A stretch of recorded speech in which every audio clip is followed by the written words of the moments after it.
Salve, perkenalkan, nama saya Willy Wetra Effendi Prasetyo Uswal dengan NIM 2403010217, kelas anak E, Prodi Ilmu Administrasi Negara. Di sini saya akan memenuhi tugas mata kuliah Teori Sosial dan Politik. Yang pertama itu apa itu gender dan contohnya.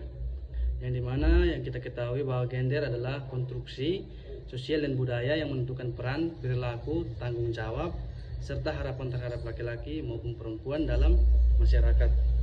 Berbeda dengan jenis kelamin atau seks yang bersifat biologis, gender bersifat dinamis dan dapat berubah sesuai konteks budaya dan waktu. Nah, contoh yang dapat saya ambil dari gender itu di mana perempuan dianggap sebagai pengasuh anak dan laki-laki sebagai pencari nafkah. Dan dalam gender berarti perempuan juga bisa mencari pekerjaan dan kita laki-laki juga bisa menjadi pengasuh anak, dan sebaliknya laki-laki bisa mencari kerja sedangkan perempuan bisa menjaga anak. Dan yang kedua itu apakah kesetaraan gender itu penting dan mengapa, sertakan dengan contoh. Di sini kesetaraan gender itu penting. Kesetaraan gender sangat penting karena menjamin hak, peluang, dan perlakuan yang adil antara semua gender dalam berbagai aspek kehidupan, pendidikan, pekerjaan, hukum, dan sosial. Nah, dari kesetaraan gender ini saya dapat mengambil contoh bahwa di sektor pendidikan anak perempuan seringkali dianggap tidak bisa dalam berpendidikan karena adanya laki-laki. Di sana kesetaraan gender itu perempuan memiliki hak yang sama untuk menyelesaikan pendidikan tinggi, bukan hanya laki-laki. Perempuan juga bisa memperjuangkan hak pendidikan perempuannya, sehingga adanya kesetaraan gender, di mana laki-laki yang berposisi sebagai manajer tinggi seperti ketua bukan hanya laki-laki tetapi perempuan juga. Dia juga bisa memiliki pekerjaan sebagai ketua. Begitu. Dan yang ketiga, apa itu teori feminis dan sertakan dengan contoh. Di sini teori feminis adalah pendekatan teoritis yang menganalisis ketimpangan dan ketidakadilan berbasis gender serta berupaya memperjuangkan keadilan sosial dan kesetaraan. Teori ini memiliki banyak varian seperti feminisme, liberal, radikal, marxis, dan postmodern. Contohnya itu feminisme liberal memperjuangkan kesetaraan di tempat kerja seperti perlindungan hukum terhadap pelecehan seksual dan kesetaraan upah bagi perempuan dan laki-laki dalam posisi yang sama. Jadi contohnya ini dalam menerima upah itu perempuan dengan laki-laki itu menerima upah yang sama, tidak ada yang berbeda gitu. Dan yang keempat itu apakah feminisme hanya untuk perempuan, mengapa dan kenapa, sertakan dengan contohnya. Nah, di sini tidak, karena feminisme bukan hanya untuk perempuan. Feminisme memperjuangkan kesetaraan gender bagi semua orang, termasuk laki-laki yang juga terjebak dalam tekanan norma maskulinitas.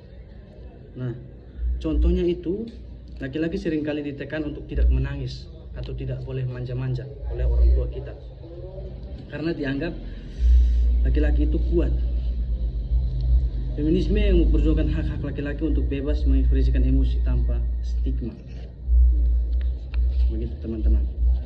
Jadi kita sebagai laki-laki ditekan untuk tidak boleh lemah, harus kuat dan tegas. Nah, yang kelima itu apakah kamu punya pengalaman atau pernah menyaksikan situasi ketidaksetaraan gender dalam kehidupan sehari-hari? Cobalah ceritakan dan berikan tanggapanmu dari sudut pandang feminisme. Di kampus, menurut saya, saya pernah menyaksikan seorang mahasiswa tidak diberi kesempatan memimpin kelompok diskusi karena dianggap tidak tegas oleh teman-teman laki-laki. Nah, tanggapan saya itu dari sudut pandang feminis, hal ini mencerminkan bias gender yang menilai kepemimpinan berdasarkan stereotip maskulinitas. Nah, ini pendekatan feminis ini akan mendorong menciptakan ruang inklusif di mana perempuan diberi kesempatan yang sama untuk menjadi pemimpin tanpa prasangka.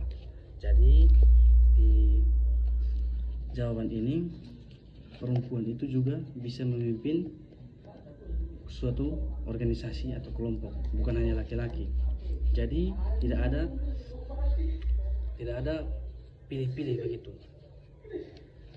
Dan perempuan itu juga memiliki hak yang sama seperti laki-laki, tidak ada beda-bedanya.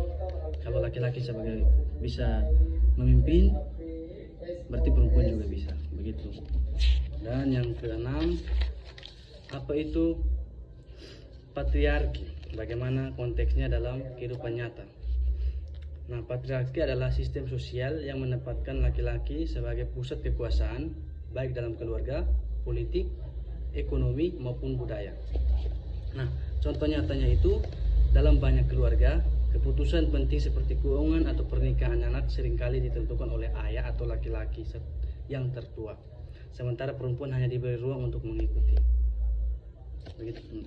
Jadi kayak acara nikah itu laki-laki yang menjadi pemimpin untuk diberi kesempatan untuk memimpin,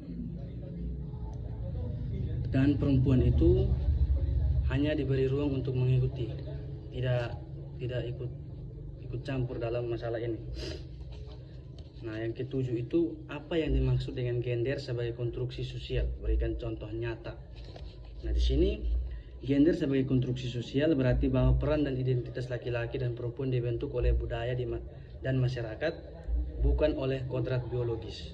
Contohnya itu di Indonesia perempuan sering diharapkan bisa memasak sejak kecil, sementara anak laki-laki tidak diajarkan pekerjaan rumah tangga. Ini bukan soal kemampuan tapi hasil dan norma sosial. Nah, di sini kita sebagai laki-laki ditekankan untuk tidak diajarkan pekerjaan rumah tangga, hanya perempuan, karena perempuan itu dia bisa memasak dan bisa mengetahui apa-apa yang tentang pekerjaan rumah. Dan kita sebagai laki-laki ditekankan untuk tidak diajarkan pekerjaan rumah tangga, karena bukan soal kemampuan tapi hasil dari norma sosial begitu. Nah, yang kedelapan, apa itu beban ganda?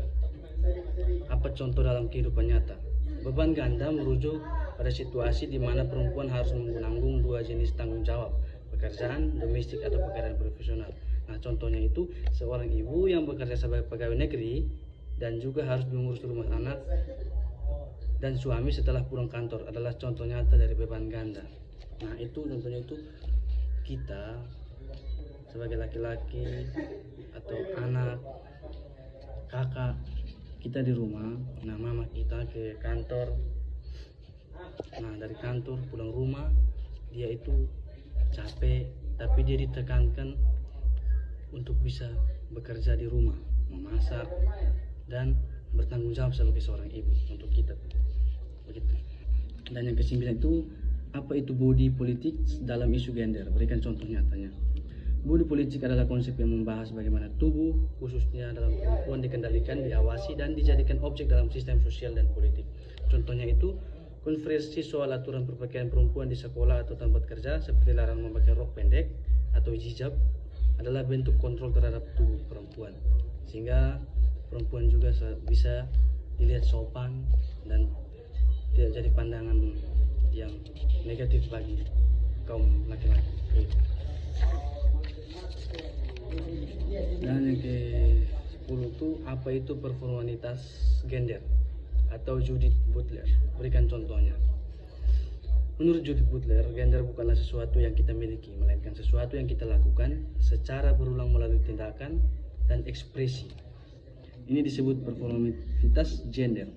Contohnya itu kita seorang laki-laki yang berpakaian maskulin berbicara dengan nada keras dan menghindari menangis karena ingin terlihat jantan, sedangkan menjalankan peran gender yang dipelajari dan diulang. 11. Bagaimana teori feminis telah diaplikasikan dalam kehidupan nyata pada bidang berikut. Yang pertama itu pendidikan.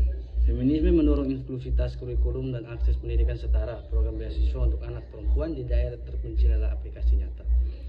Yang kedua, hukum dan kebijakan publik. Undang-undang menghapuskan kekerasan dalam rumah tangga atau UU PKDRT di Indonesia adalah hasil dan perjuangan feminis untuk perlindungan hukum bagi perempuan. Yang ketiga, pembangunan. Pendekatan gender dalam perencanaan pembangunan mendorong partisipasi aktif perempuan dalam mainstream Bemgnes atau musyawarah perencanaan pembangunan desa.